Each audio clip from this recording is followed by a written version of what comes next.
In the last lecture, we were studying about, say, intermediate mean value theorem. ये जो intermediate mean value theorem है या फिर maximum जो theorems आ रहे हैं उसमें theoretical टाइप क्वेश्चन बन सकते हैं। ये ठीक है, मतलब अगर अच्छा क्वेश्चन बनाना हो तो हमें सब्जेक्टिव पेपर होना चाहिए। Sorry, we should have subjective paper, then we can have a very good question using these theorem, जहाँ पे हम प्रूव दैट वगैरह यूज़ कर सकते हैं। ये ठीक है, बट इन थ्योरम के साथ जनरल दिक्कत क्या है कि मान लिया अगर हमने किसी क्वेश्चन को इन थ्योरम की यूज से इन थ्योरम्स को यूज करके सॉल्व करें, तो उसमें प्रॉब्लम क्या है मैक्सिमम जगह पे कि अगर जो गिवन कंडीशंस हैं, जैसे इंटरमीडिएट मीन वैल्यू थ्योरम में गिवन कंडीशंस क्या है कि फंक्शन कॉन्टिन्यूस होना चाहिए क्लोज्ड इंटरवल में, ये गिवन कंडीशन है। अगर गिवन कंडीशन सेटिस्फाई हो रहा है तब तो उसको यूज करके हम ये बोल सकते हैं कि दिस विल हैपन, जो भी उसका स्टेटमेंट है कि there exist a root between there will be a c such that f c is equal to f a plus f b by two, ये वाला चीज़ सही हो जाएगा। ये ठीक है, अगर इसका हम यूज़ करके कुछ चीज़ प्रूव कर सकते हैं तो। बट प्रॉब्लम क्या है कि अगर मान लिया कंडीशन सेटिस्फाई नहीं हो रहा है तो फिर हम I M V T use ही नहीं कर सकते। ठीक है, इस बात का मतलब क्या है कि अगर मान लिया उसने कोई क्वेश्चन दिया और हमें आई एम वी टी यूज़ करके उसका आंसर बताना है, तो हम मतलब कोई भी स्टेटमेंट दिया और हमने आई एम वी टी यूज़ करके ये बताना है कि ये सही है गलत है, तो अगर आई एम वी टी की कंडीशन सेटिस्फाई हो रहा है तो हम उसको हाँ कह सकते हैं। बट अगर आई M V T condition satisfy नहीं हो रहा है तो आई एम वी टी हम लगा ही नहीं सकते, तो फिर हम आई एम वी टी से ये नहीं बोल सकते कि ये गलत होगा। ठीक है, इसलिए मैक्सिमम थियोरटिकल टाइप क्वेश्चन बन सकते हैं। ये ठीक है, बाकी बोर्ड जैसे छोटे मोटे क्वेश्चन देख सकते हैं, जैसे मान लिया question find c of I M V T for the function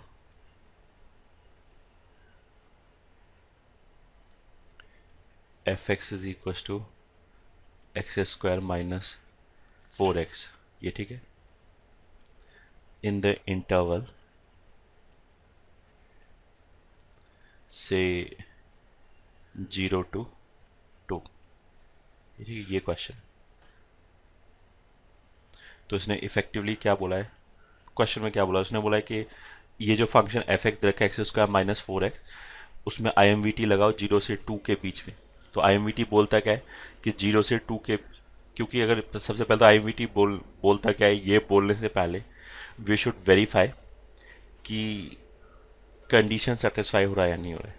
तो इस वाले केस में एक ही कंडीशन है कि फंक्शन कॉन्टिन्यूस होना चाहिए जो भी इंटरवल दे रखा है। तो ये जो 0 से 2 का क्लोज इंटरवल दे रखा है इसमें ये वाला फंक्शन एफ एक्स कॉन्टिन्यूस होना चाहिए। और हमें ये पता है कि जो एफ एक्स है वो एक पॉलिनोमियल है, इसलिए वो कॉन्टिन्यूस है, मतलब आई एम वी टी लगा सकते हैं।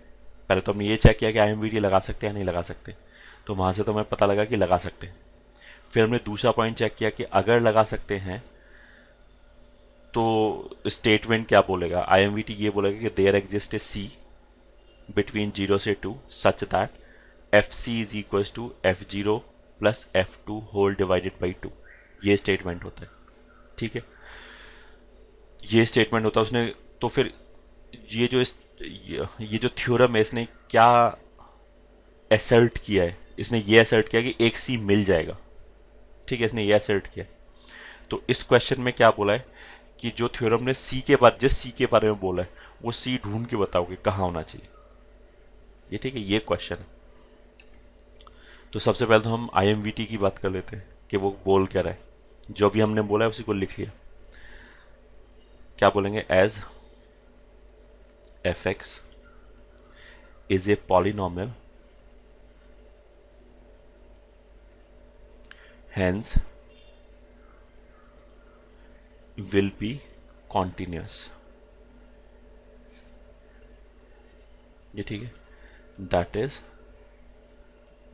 Intermediate mean value theorem can be applied. सबसे पहला तो यह है कि लगाया जा सकता है नहीं लगाया जा सकता है, तो वो लगाया जा सकता है।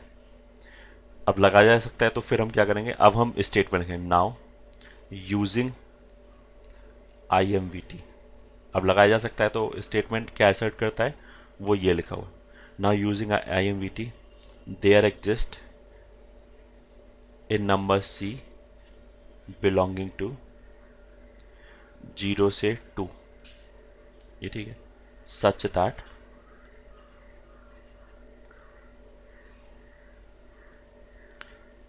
F c is equal to f zero plus f2/2, ये ठीक है। इसको एक मिनट के लिए मैं इक्वेशन 1 बोल दिया। अब हमारा एफ एक्स क्या है, that is x square minus 4x, तो f0 क्या हो जाएगा 0, एंड f2 क्या हो जाएगा, इसमें 2 रख दिया तो आ जाएगा 4 माइनस 8 इज इक्वल टू -4, ठीक है। तो from equation 1 f c is equal to f0 कितना हो गया 0 प्लस -4, इस वाले इक्वेशन में f0 और f2 की वैल्यूज रखा है, होल डिवाइडेड बाई 2, ये ठीक है। This implies f c is equal to -2, और इसको हमने सेकेंड इक्वेशन बोल दी, ठीक है।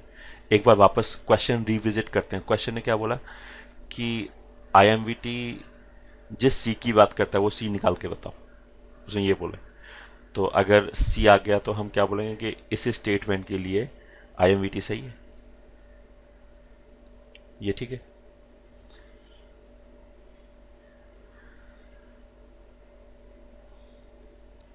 नाउ टू डिटरमाइन सी, ठीक है, f c is equal to कितना है -2, दिस इम्प्लाइज एफ एक्स कितना है एक्स स्क्वायर, यहाँ पे एफ एक्स हमने क्या लिखा है एक्स स्क्वायर माइनस 4x, तो एफ सी कितना हो जाएगा, एक्स की जगह सी रख दिया, तो अगर हमने सी रख दिया तो आ जाएगा c square minus 4c is equal to -2, ठीक है। This implies c square minus 4c plus 2 is equal to 0, या फिर c is equal to -b plus minus root over b square 16 minus 4ac whole divided by 2a, ये हो गया। This is 4 plus minus 16 minus 8 will be 8 and square root of that will be 2√2 upon 2, so this is finally 2 plus minus √2, ये ठीक है। और this is finally 2 minus √2 and 2 plus √2, ठीक है। Theorem ने क्या बोला फाइनली एक बार और, कि अगर जो गिवन कंडीशंस हैं वो सब सेटिस्फाई हो जाए तो फिर एक नंबर सी आ जाएगा 0 से 2 के बीच में, जहाँ पे फंक्शन का वैल्यू एफ सी माने, उस सी पे फंक्शन का वैल्यू f0 प्लस f2/2 होगा, मतलब f0 एंड f2 के मीन के बराबर होगा। अर्थमेटिक मीन क्या होता है a प्लस b/2, या 0 और 2 पे जो फंक्शनल वैल्यू है उसके मीन के बराबर होगा, ये इसने क्लेम किया कि ऐसा सी मिल जाएगा। तो हमने इसी बात को चेक किया कि ऐसा सी मिल भी रहा है या नहीं मिल रहा है। तो जब हमने ऐसे करते रहे तो लास्ट में आके सी का 2 वैल्यूज हैं, ये ठीक है। बट जो ओरिजिनल क्वेश्चन था उसमें उसने बोला कि सी 0 और 2 के बीच में मिलेगा।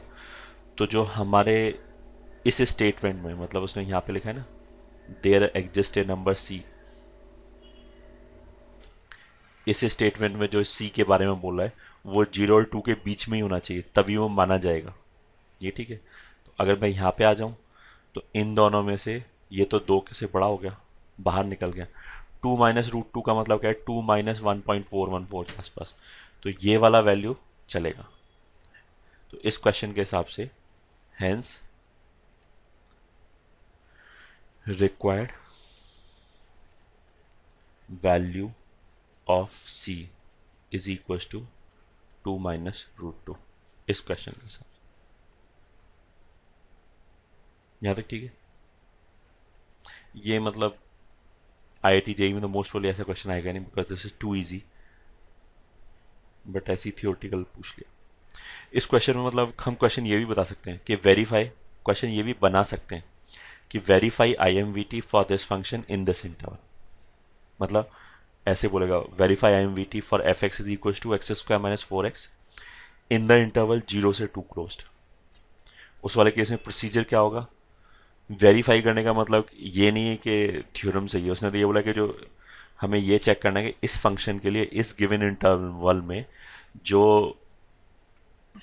आईएमवीटी स्टेटमेंट देगा या जो आईएमवीटी एसर्ट करेगा वो ये चेक करो कि सही है या गलत है। तो इस वाले केस में अगर मान लिया क्वेश्चन ये होता तो भी सोल्यूशन एग्जैक्टली सेम होता, पूरे का पूरा ऐसे ही। क्योंकि पहले तो हम ये बोलते आईएमवीटी ने बोला क्या, फिर हम ये चेक करते कि जो बोला वो सही बोला कि नहीं बोला।